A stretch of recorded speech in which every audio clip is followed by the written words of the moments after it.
Welcome to the Power of Purity podcast, the show that empowers men to experience their sexual gift in a healthier way.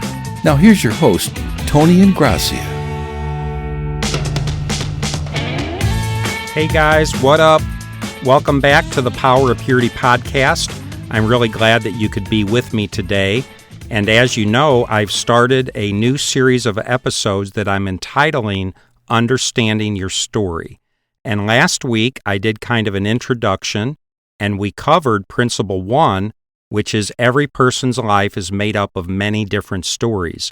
And I actually have 16 principles that I'm going to be sharing with you guys through this series of episodes, and we've covered just one last week.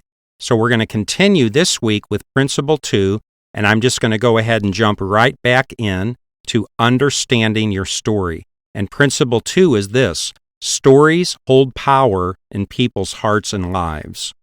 And I'd like to start this principle with another metaphor, and it's just a very simple metaphor of a cooking pot.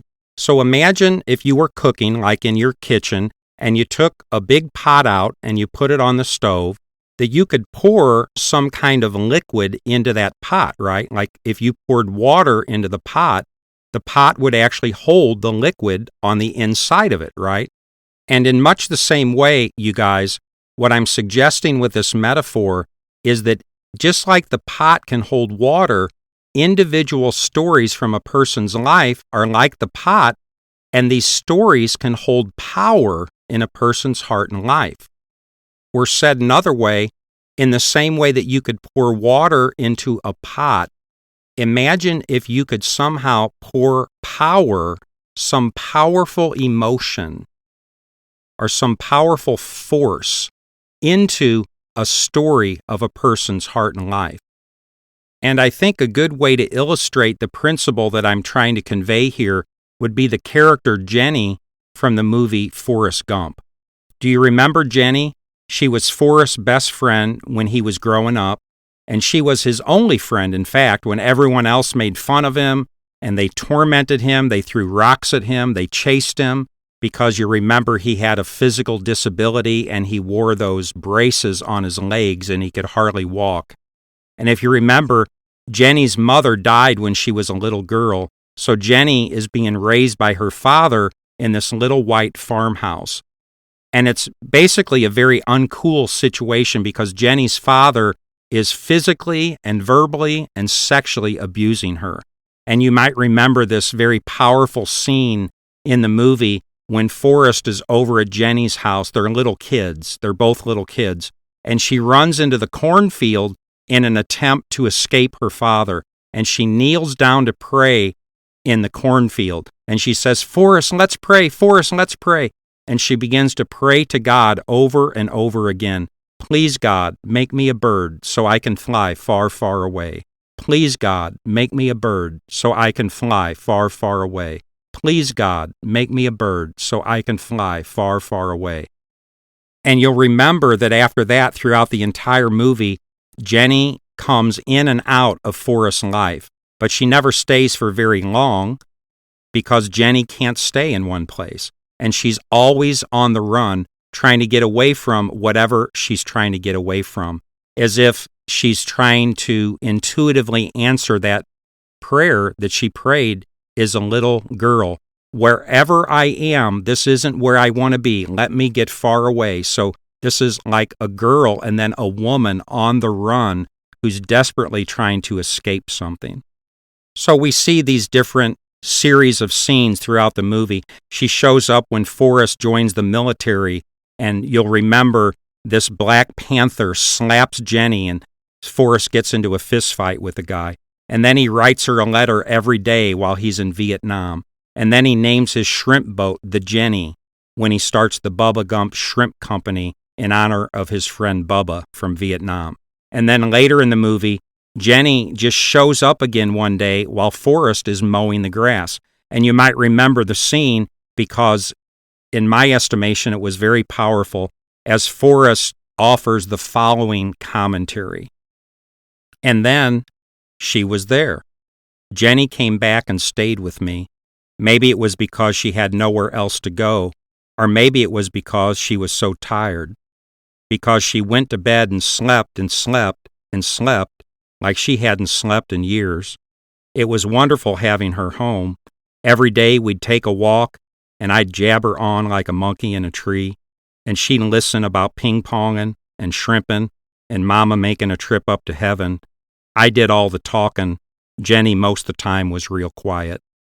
And then, at that very moment, Forrest and Jenny come around a bend in the path, and suddenly, there it is, right in front of them.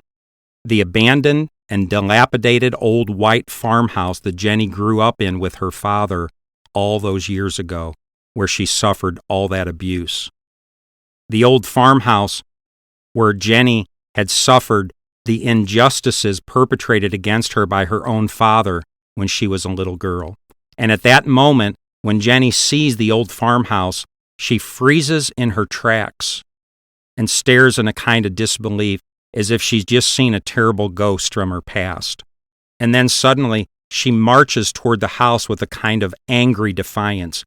And then, as she approaches the house in an absolute outburst of uncontrollable emotion, she first throws her shoes at the house, and then she begins to pick up rocks and hurl them at the house, screaming and muttering under her breath with this unimaginable rage. How could you do this? How could you? Bombarding the walls of the house and breaking the windows until she finally collapses, weeping uncontrollably in an utter heap of exhausted emotion. And it's only then, shocked by this sudden and unexpected outburst of emotion from Jenny, that Forrest slowly approaches her collapsed body on the ground, and he delivers what might be the most memorable line from the movie. Sometimes I guess there just aren't enough rocks. But the point is this, you guys, is stated in our second principle. Stories hold power in people's hearts and lives. In the same way a pot can hold water, you see, stories hold power. And obviously, the story of the white farmhouse from Jenny's past was still holding tremendous power in her heart and life and soul. And that's why she experienced such a sudden and unexpected flood of overwhelming emotion, like a dam bursting when she suddenly saw the house after all those years. You see, the story of the white farmhouse from Jenny's life wasn't just a benign, historical, insignificant event from her past, but it was, in fact, a very significant and alive and powerful event that was still holding tremendous power and authority in her heart and life and soul today, in her present reality and experience. And why? Because Principle 2 says stories hold power in people's hearts and lives. So you see, guys, I'd advocate that the stories of our lives don't always just live in our past, as if we could say, oh, that doesn't matter, that happened 27 years ago, so that's gone. It's history. It doesn't matter anymore. It's a pot. Yeah, it's a pot way back in my past 27 years ago, but it's an empty pot. There's nothing in there. No. More often than not, I would suggest, especially for the significant stories of our life, that the pot is back there 27 years ago, but there's something in that pot, and that pot is holding power. Stories hold power. Stories hold incredible, powerful anger. They can hold hurt. They can hold bitterness. They can hold confusion. They can hold fear. They can hold these various dark forces and energies, you see, and these stories are still holding these powers. They're not just benign, historical, insignificant events from the past, because our stories hold power. And that brings me to Principle 3, which is this. Stories can hold a variety of negative and destructive powers within them. And the key word in this principle is the word variety, as in many or more than one or multiple, different, diverse, or an assortment of negative and destructive powers and energy. Or as Principle 3 states, stories can hold a variety of negative and destructive powers within them. So thinking again of the metaphor of the pot, I gave this metaphor, you put a pot on the stove, you could pour a liquid in it like water, and the pot would hold that water, right? But isn't it just as true that a pot could hold a variety of liquids within it all at the same time if you poured a variety of liquids into the pot? Like, what if you poured water in the pot, but then you put some juice, orange juice in the pot, and then you put some lemonade in the pot, and then some coffee, and maybe a bottle of Coke, and then a bottle of beer, and then some Gatorade, and on it goes, mixing all these liquids up together all at the same time, all in the same pot. So you see, in much the same way, what I'm suggesting is that in the same way a single pot can hold a variety of liquids at the same time, a single story from a person's life can hold a variety of powers, not just one power, but a variety of powers and forces and feelings and energies and dynamics within it all at the same time. And in fact, I'd advocate that we can see this reality in the previously mentioned example of Jenny from the movie Forrest Gump. I can only imagine, as so perfectly illustrated in the scene of her intense emotional collapse and outburst when she's throwing the rocks at the White House, that the one story from her life, that's like one pot, that white farmhouse, but that one story of the white farmhouse from Jenny's past was holding not just one negative and destructive power in her soul, but was in fact holding a variety of negative and destructive powers and forces within her, all mixed up, all at the same time. Like maybe when she saw that farmhouse after all those years, it provoked within her shame and powerlessness and fear and anger and hate and regret and sadness and despair and maybe self-contempt or self-hatred or self-loathing. And God only knows what other dark powers and energies were living in Jenny's heart and soul as a result of what happened to her at that white farmhouse. So we see, guys, that not only do stories hold power in people's hearts and lives, but stories can actually hold a variety of negative and destructive power and energy within them all at the same time. And that brings me to principle 4, which is this: the negative and destructive power that lives in people's stories is like poison in their soul. Many people might try to deny this reality. I hear people do it all the time, and they say things like this: that stuff doesn't matter anymore. It happened so long ago.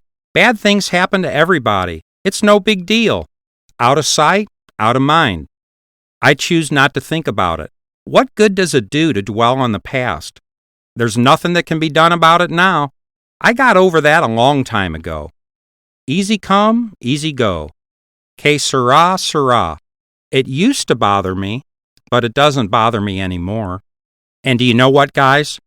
These people might be very sincere when they say these things, but I'd advocate that they're sincerely wrong. Because just like we illustrated in the example from Jenny's life, there are inevitably certain stories in every person's life that hold profoundly negative and destructive power and energy. You see, that energy and that power wasn't gone. It was still down in Jenny somewhere. And when she saw the farmhouse, it erupted out of her. That story was still holding power in her soul. And so we see that these stories often deposit a kind of poison in the human soul. And this stuff is affecting you more than you know, and in ways that you might not even understand. And just because you don't cognitively comprehend how the harmful stories of your life and past have affected you, it doesn't mean that they haven't affected you, and it doesn't mean that they're not still affecting you. And so I promise you that if you're a human being who's been living in this very broken and fallen world, that certain stories from your life have produced poison in your soul. And this poison has likely affected things that are profoundly complicated, kind of like the iceberg underneath the surface, maybe that we don't connect the dots and we don't cognitively realize how we're still being affected. You see, Jenny, when she saw the house, maybe she was 30 years old, and she probably wasn't consciously realizing or cognitively understanding and connecting the dots how she was still carrying in her soul and life the hurt and the pain from 20 years earlier when she was a little girl and what happened in that house.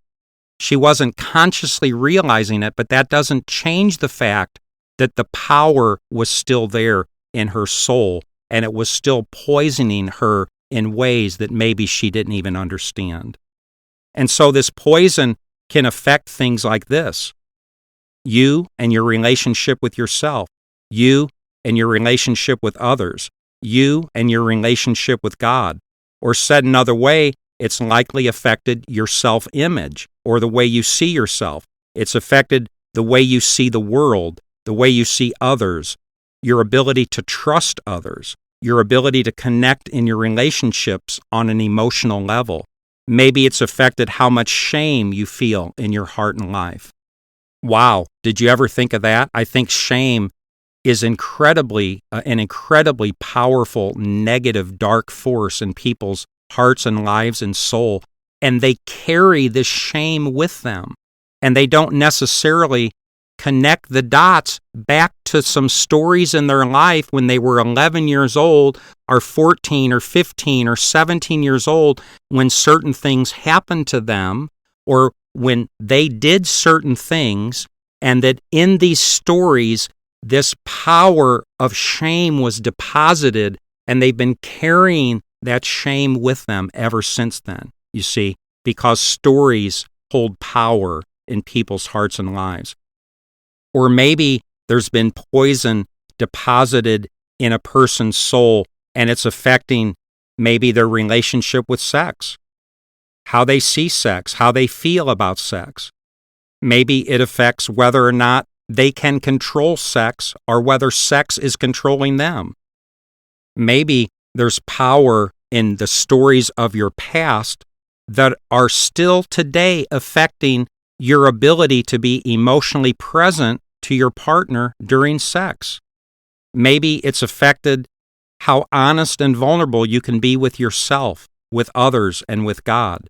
It's likely affected how you talk to yourself, your self-talk, how you talk to others, how you talk to God. Maybe it's affected the kind of decisions and choices that you've made in your life. Maybe it's affected the kind of people that you've chosen to hang around with. Wow. Last episode, I was talking about the people in prison when we go to do prison ministry, and how if we could chain together and follow the stories of their life, it would make sense how they ended up incarcerated in the state of Missouri. So could it be that certain stories in their life, that power was placed in some of the stories of their lives that began to affect them in negative and harmful and hurtful ways, and that in turn began to affect decisions and choices they were making, and that began to affect the kind of people they were hanging around, the crowd they were in, and therefore the things that they were beginning to do that eventually led them to be incarcerated. And it goes all the way back to their stories and the power that was in their stories that began to affect them in ways that maybe they never comprehended or understood about themselves. Maybe the power that lives in people's stories is still affecting the kind of husband they can be today, or the kind of wife they can be, or the kind of friend or father or mother or brother or sister or boss, or the kind of Christian that they're able to be. And believe me when I say that this list could go on and on and on, because people's lives are profoundly affected by the power that lives in their story. So whatever you do not try to convince me that your stories from the past are no big deal. And don't try to convince me that certain stories from your life have not held power in them and deposited poison in your soul. And don't say to me things like, oh, that stuff doesn't matter anymore. It happened so long ago. Bad things happen to everybody. It's no big deal. What good does it do to dwell on the past? Because I have no doubt whatsoever that virtually every single human being has been deeply and profoundly hurt and wounded and broken because of living in this fallen world. And I'll just mention one thought here that occurs to me. When I'm teaching, if I'm able to, I love to show video clips. And sometimes I wish that I had that ability to do that, but since this is a podcast format, people can only listen, they can't see. I would love to play different video clips from different movies to illustrate different principles. But I'm thinking right now of a movie that I think is an incredibly awesome movie, and I encourage you to see it if you've never seen it. If you have seen it, maybe you should watch it again. It's called Life as a House, and it has Kevin Kline in it. And Kevin Kline plays a character that discovers that he's dying from cancer. And this man is divorced. He's separated from his family. He has a teenage son, and his son is very angry and bitter. And the son is kind of gothic, and he has dark hair and wears dark black clothes. And as the movie unfolds, you can just see from the attitude and the demeanor of this young man, this teenager, the absolute poison that lives in his soul, the anger and the hate and the bitterness and the resentment, just this horrible attitude and presence that this young man has. And so I would just ask this question, why do you think this young man is like this? Where is this power coming from, this dark force, this energy that just surrounds him and swirls around him? And I would advocate and suggest that it comes from the stories of his life. Even though he's a teenager, he's a young person, but already these stories have been unfolding in his life, and his stories are holding power. Anger is being placed in his stories, and bitterness and resentment and rage is being placed in his stories. And you can see it so clearly in this young man's heart and life. And this affirms to us Principle 4, the negative and destructive power that lives in people's stories is like poison in their soul.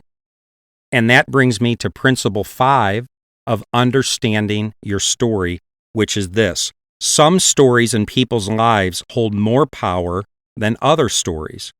And I think this principle basically goes without saying, but it's a very important principle, so I'm saying it, even though it goes without saying.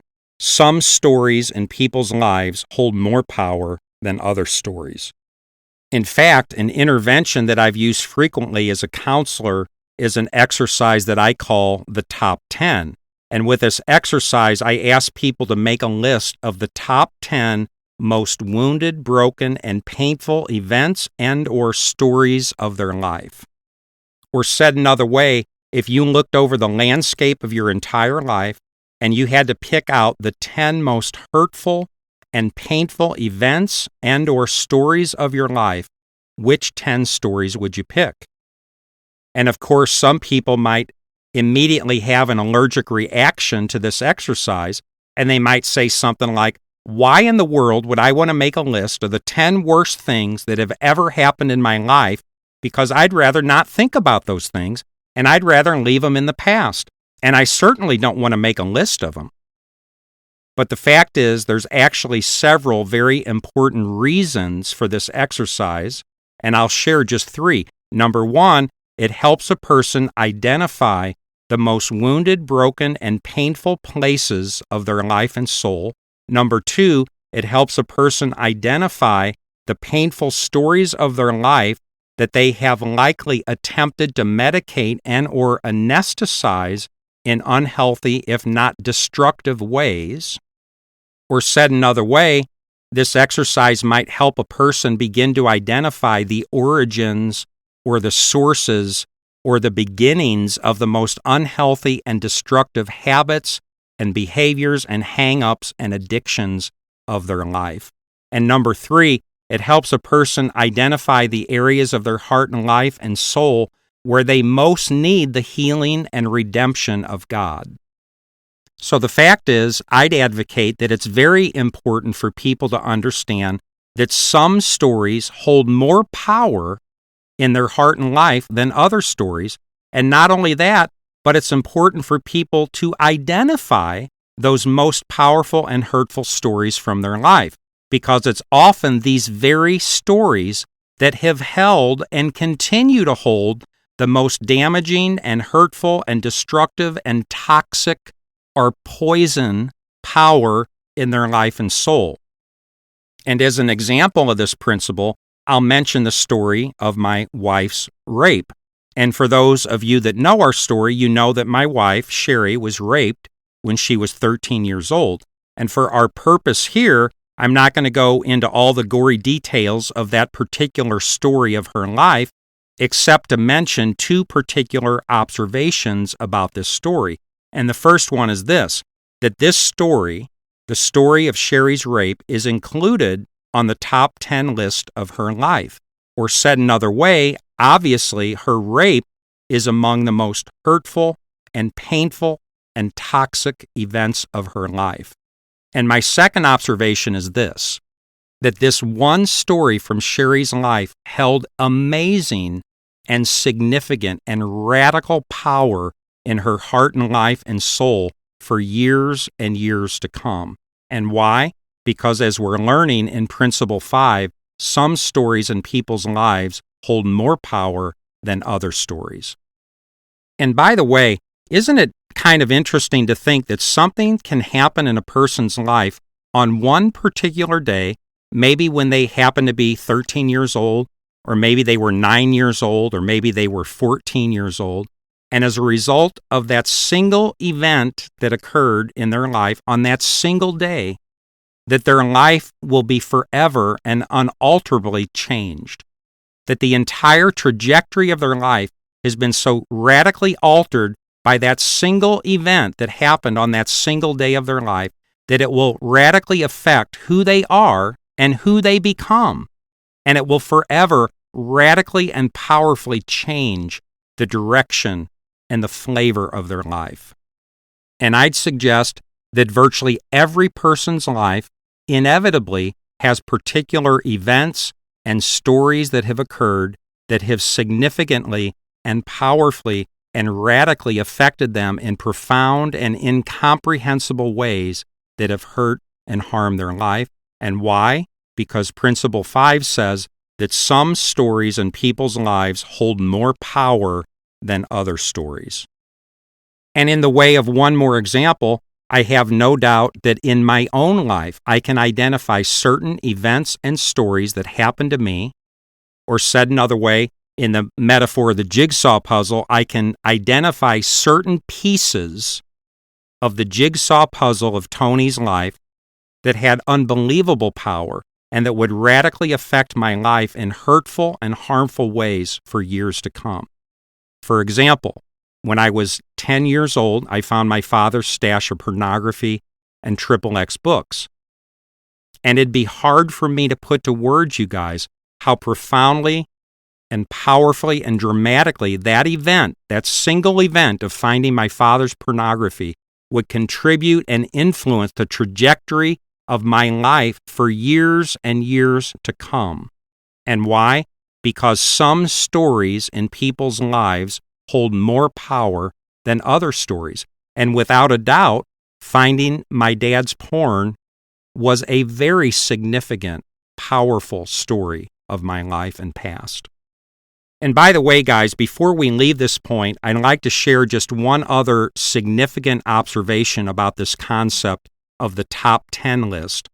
And the observation is this, that the items that you include on your top 10 list could represent what I would call either an event or an environment.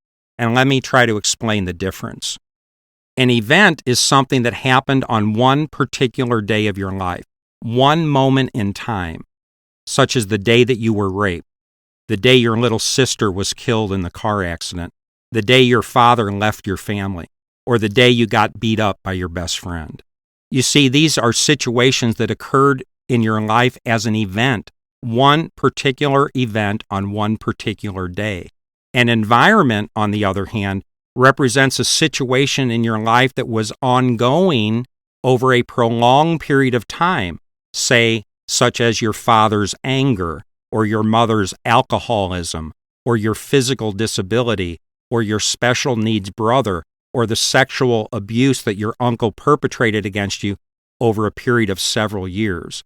You see, these things represent difficult and painful situations that didn't happen just one time, one event on one day, but were in fact situations in your life that were ongoing for perhaps months or even years.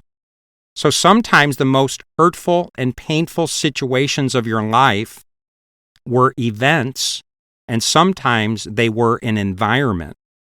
And in fact, two good examples to illustrate this distinction would be the very same two examples I just reviewed in this point of Sherry and myself. Sherry's rape, you see, was an event because it happened one moment in time on one particular day of her life. And me finding my dad's pornography was an environment because it didn't just happen one time on one day, but it became an ongoing situation that I became involved with over a prolonged period of time. So again, your top 10 list could include either events or environments that were hurtful or harmful to your life. But either way, these situations, whether they're an event or an environment, represent the most difficult stories of your life, and they affirm the reality that some stories from people's lives hold more power than other stories. And guys, with that being said, I see from the clock that I'm over time today, so I'm going to have to wrap up this episode of the Power of Purity podcast. I hope you can be with me next week as we continue our journey of understanding the story of your life. God bless you. I'll look forward to seeing you next week, and have a great day. Thanks for listening. Visit powerofpurity.org for more resources and information. And if this podcast has been helpful or encouraging, please invite a friend to listen. Until next time, remember, there's power in purity.